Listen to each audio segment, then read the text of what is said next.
Praise the lord. Srimathi Charles Cowman గారి రచనల నుండి ఎడారిలో సెలయేర్లు అను గ్రంథము నుండి అనుదిన ధ్యానములు. ఈ దీనుడు మొరుపెట్టగా యెహోవా ఆలకించెను, అతని శ్రమలన్నిటిలో నుండి అతని రక్షించెను. కీర్తనల గ్రంథం 34వ అధ్యాయము 6వ వచనము. చాలా సంవత్సరాల క్రితం ఒక చిన్న కుర్రాడు రాత్రి బాగా ప్రొద్దుపోయాక తన మంచమెక్కాడు నిద్రపోయేందుకు.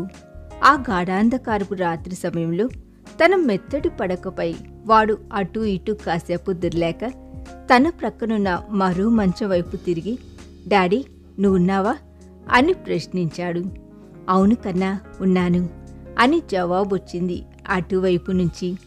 అప్పుడు ఆ కుర్రాడు నిర్భయంగా కళ్ళు మూసుకుని నిద్రపోయాడు. ఇప్పుడు ఆ కుర్రాడు 70 ఏళ్ల ముసలాడయ్యాడు.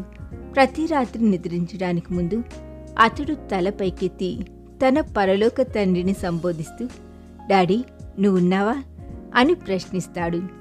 అవును కన్నా ఉన్నాను అని జవాబొస్తుంది అటువైపు నుంచి.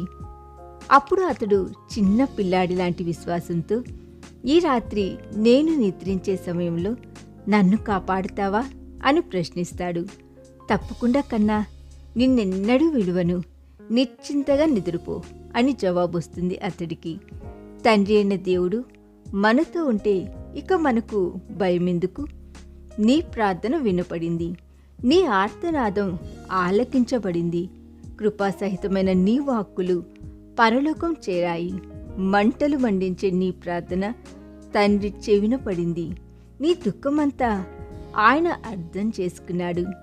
నీ ప్రార్థన వినబడింది, నీ ఆక్రందన ఆలకించబడింది.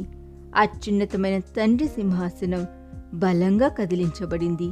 సంవత్సరాలుగా నువ్వు చేస్తున్న విజ్ఞాపనకు బలమైన జవాబొచ్చింది.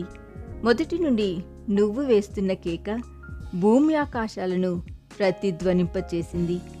నీ ప్రార్థన వినబడింది. ఇక భయపడకు. సున్నితమైన దేవుని ప్రేమ నిన్ను జ్ఞాపకం చేసుకుంది. ఆయన వాగ్దానాన్ని విశ్వసిస్తూ సంతోషించి ఆనందించు. మాట ఇచ్చిన దేవుడు ఇచ్చిన మాట తప్పక నెరవేరుస్తాడు. నీ ప్రార్థన వినబడింది.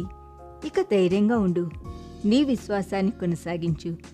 రాత్రి గడిచిపోయే వరకు నీ నమ్మకాన్ని తొలగిపోనీయకు. ఉదయకాంతులు విరజిమ్మే వరకు, విడుదల వచ్చాక నీ నోట స్తుతి పలుకులే, ఆనంద గీతికలే. ఈ దిన ధ్యానము మనందరి ఆత్మీయ జీవితమునకు ఆశీర్వాదకరముగా ఉండునుగాక. ఆమేన్.